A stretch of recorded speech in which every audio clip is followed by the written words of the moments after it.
कर्म का बंधन अवश्य निर्मित होता है, किंतु कार्य का बंधन निर्मित नहीं होता पार्थ। तुम्हें कर्म और कार्य के बीच क्या भेद है, ये जानना आवश्यक है। सभी कर्म कार्य, किंतु सभी कार्य कर्म नहीं। कर्म उस कार्य को कहते हैं जिसके साथ फल की आशा जुड़ी। मनुष्य जब भी सुख की, संपत्ति, प्रशंसा की आशा रखकर कोई कार्य करता है तो वो उस कार्य के फल से बंध जाता है। जब किसी कर्म को फल की आशा से किया जाए तो उसे सकाम कर्म योग कहते हैं, और जब किसी कर्म को बिना किसी फल की आशा से किया जाए तो उसे निष्काम कर्म योग कहते हैं। इसी कारण से उसे बार बार जन्म लेना पड़ता है। वास्तव में मनुष्य को कोई कर्म नहीं बांधता, कर्म से जुड़ी आशाएं उसे बांधती हैं।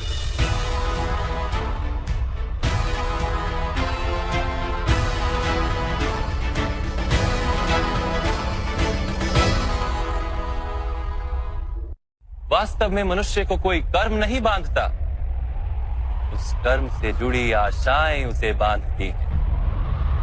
वो कैसे माधव? यदि इस युद्ध में तुम्हें विजय होने की आशा है तो पराजित होने पर तुम्हें भीषण दुख होगा, और वो दुख तुमसे कोई अन्य कार्य करवाएगा जिसके लिए तुम्हें दूसरा जन्म लेना पड़ेगा। और यदि तुम विजयी हुए तो तुम्हारा अहंकार बढ़ेगा, और वो अहंकार तुम्हें विश्व विजय के लिए प्रेरित करेगा, तुमसे हत्याएं करवाएगा, और उसका पाप तुम्हें बांधेगा। विचार करो, यदि तुम्हें इस युद्ध में ना विजय का मोह और ना पराजय का भय, तो इस युद्ध के अंत में तुम्हें सुख प्राप्त होगा या दुख प्राप्त होगा? ना सुख माधव, ना ही दुख। अर्थात तुम्हारा सुख, दुख, हताशा, निराशा, अहंकार युद्ध के कारण नहीं है। युद्ध के साथ तुमने जो आशाएं बांधी हुई हैं उसके कारण है। क्या ये सत्य नहीं है पार्थ?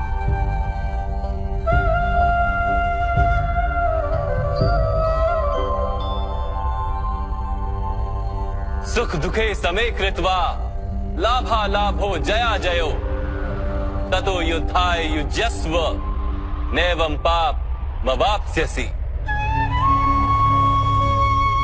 अर्थात सुख दुख को समान मानकर लाभ हानि जय पराजय का विचार किए बिना यदि तुम युद्ध करोगे कौन्तेय, तो तुम पाप के भागी नहीं बनोगे। इसी को कर्म योग कहते हैं।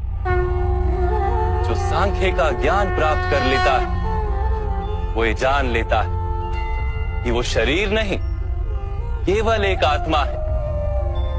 शरीर के भोग और अनुभव तो केवल मृत्यु तक है, अर्थात वास्तविक नहीं, केवल माया है।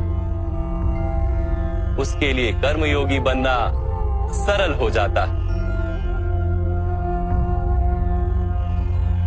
परंतु माधव, यदि कार्य से बंधन निश्चित है तो क्या संसार का त्याग करके संन्यास लेना उचित नहीं? इसी विचार का परिणाम है कि आज ये युद्ध हो रहा है पार्थ।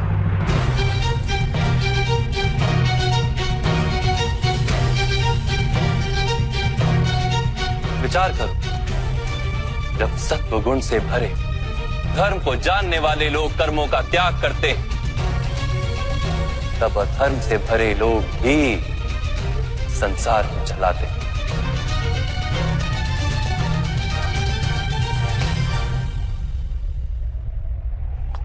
यदि महामहिम ने संसार का त्याग ना किया होता तो आज अधर्म इतना बढ़ता ही नहीं।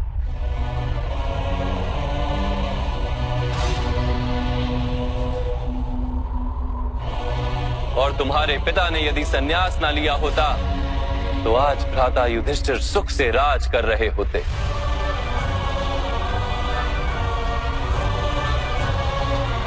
और अपनी प्रजा को न्याय और धर्म का ज्ञान दे रहे होते। किंतु दुखदायक बात तो यह है पार्थ कि सत्व गुण से भरे मनुष्य ही संसार को लाभ दे सकते हैं, किंतु वो ही संन्यास का विचार करते हैं। जैसे जल तो भाप बनकर उड़ जाता है और कीचड़ वहीं पड़ा रहता है, वैसे सत्वगुणी सज्जन लोग तो संसार का त्याग कर देते और तमस से भरे अधर्मी लोग संसार में कार्य करते हैं। इसी कारण से संसार में पाप और अधर्म बढ़ता है।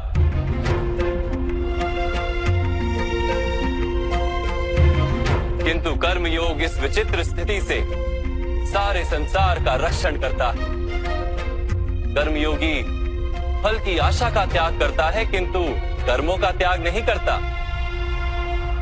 वो इसी संसार में रहता है, सन्यासी की भांति सारे कार्य करता है, किंतु उनमें लिप्त नहीं होता। कर्मयोगी अपनी संतानों से, स्वजनों से, अपनी प्रजा से कोई अपेक्षा या आशा नहीं रखता। स्वयं उसे संन्यास का लाभ होता है, किंतु समाज को संसारी की भांति लाभ देता। मनुष्य अपनी संतानों के सुख के लिए श्रम करता है माधव। अपनी संतान से सुख की अपेक्षा कैसे न रखे? मनुष्य अपनी संतानों के लिए जो भी करता है वो व्यापार है या प्रेम पार?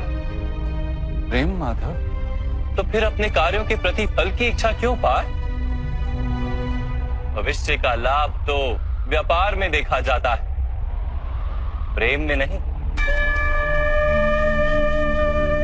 जो मनुष्य अपनी संतानों का चरित्र निर्माण उचित रूप से करता है, संतानों को प्रेम और धर्म के संस्कार देता है, उसकी संतानें भी मनुष्य को प्रेम और सुरक्षा अवश्य देती।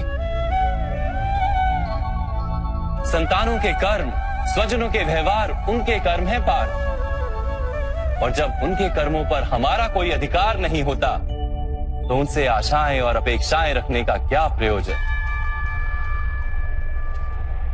यदि गहन विचार करोगे पार्थ, तो शीघ्र ही ये जान लोगे कि जीवन में ऐसा कोई कार्य नहीं है जिसके साथ आशाएं और अपेक्षाएं जोड़ना अनिवार्य हो। जब सृष्टि ही परमात्मा है और मनुष्य स्वयं परमात्मा का अंश है, तो सारे कार्य परमात्मा ही करते हैं। मनुष्य स्वयं कुछ नहीं करता। यही कर्मयोग का मूल सिद्धांत है पार्थ।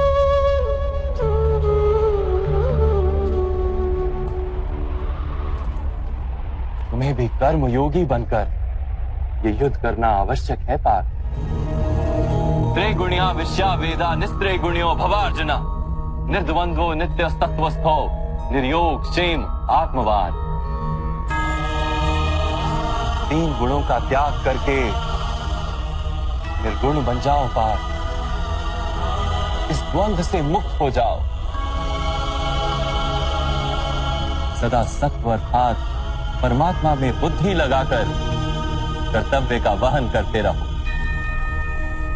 कुछ प्राप्त करने की इच्छा और कुछ प्राप्त किए हुए का रक्षण करने का विचार त्याग दो पार्थ, और अपनी आत्मा को स्वतंत्र कर।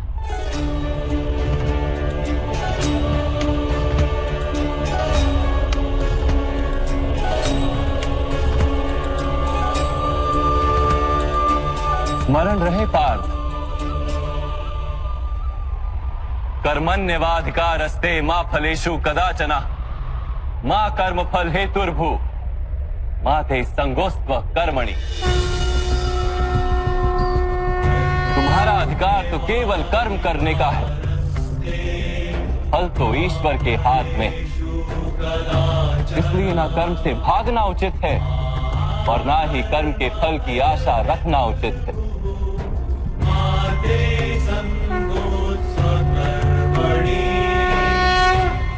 जो फल का त्याग कर परंतु कर्म का त्याग ना करे, ऐसे कर्मयोगी को कैसे जाना जा सकता है माधव? विश्या विनिवर्तन्ते निराहारस्य देहिनः रसवर्जम रसोप्यस्य परम दृष्टवा निवर्तते।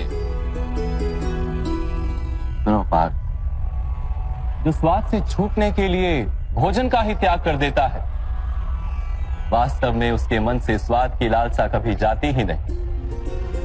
उसे दोहरी हानि होती है। एक तो वो निर्बल हो जाता है, जिसके कारण परमात्मा को प्राप्त करने का जो प्रयत्न अनिवार्य है उसे वो नहीं कर पाता, और दूसरा, सदा ही उसका मन स्वाद की लालसा से भरा रहता है। इसलिए भोजन का त्याग करने से उत्तम है स्वाद की लालसा का ही त्याग कर दिया जाए। कर्मयोगी अपने मन की सारी लालसाओं को खींच लेता है, जीवन को कर्तव्य मानकर कार्य अवश्य करता है, किंतु उन कार्यों से जुड़ता नहीं। और बात, जो व्यक्ति अपने कार्यों से आशाएं और इच्छा नहीं रखता, उसी के कार्य पूर्ण होते हैं।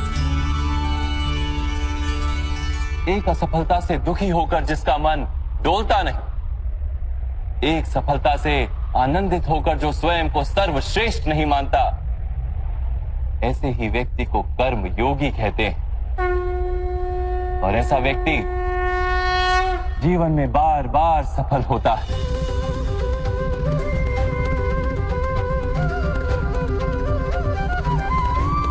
ध्यायतो विषयान पुंसः संगस्तेषु पजायते, संगात संजायते कामा, कामात् क्रोधोऽभिजायते, क्रोधात् भवति सम्मोहः, सम्मोहात् स्मृति विभ्रमः, स्मृति भ्रंशात् बुद्धिनाशो, बुद्धिनाशात् प्रणश्यति।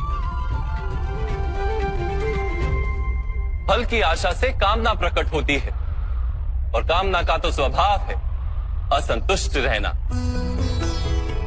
असंतोष से क्रोध उत्पन्न होता है, और क्रोध से मोह जन्मता है।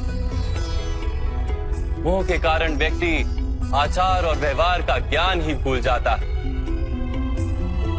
ज्ञान के जाने से बुद्धि चली जाती है, अनुचित प्रकार के कार्य होने लगते हैं, और समाज ऐसे व्यक्ति का शत्रु बन जाता है। और अंत में ऐसे मनुष्य पूर्णतः पतन हो जाता है।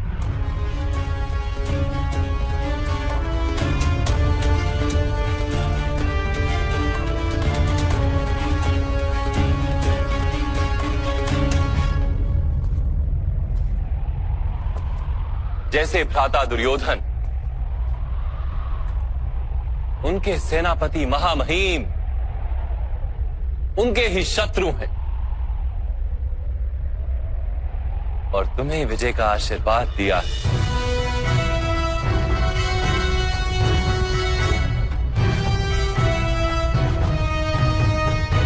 पार्थ, कर्मयोग ब्रह्म विद्या का दूसरा चरण है। परमात्मा में अपनी बुद्धि स्थिर करो, स्वयं को आत्मा जानो, मिथ्या बंधनों से मुक्त हो जाओ, और फल की आशा का त्याग करके केवल कर्म करते रहो।